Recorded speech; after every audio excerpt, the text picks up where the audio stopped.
হক কথা বললে গুলি খাওয়ার ভয় থাকে। আমাকে একজনে গুলি একটা প্যাকেট করে কাগজে মোড়াইয়া তারপরে সুন্দরভাবে খামে ঢুকাইয়া তারপরে আমার ঠিকানা পাঠিয়ে দিয়েছে। লেখছে যে এইটা আপনাকে নমুনা পাঠানো হলো, পরেরটা বাস্তবে আসবে। কোন জায়গায় হাত দিয়েছেন, কোরআন হাদিসের কথা বলবেন, সব বলতে চাইেন না।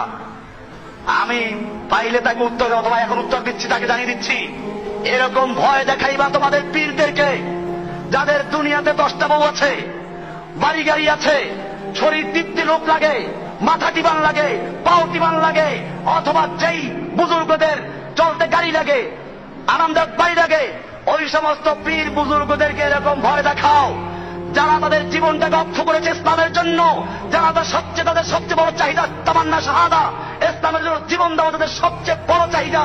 তুমি তাকে কিসের ভয় দেখাচ্ছ? তোমরা যারা ভয় দেখাও ওইটা আমরা চাই, তোমরা যারা থেকে আমাদেরকে সাবধান করছো আমরা সেটা কামনা করছি।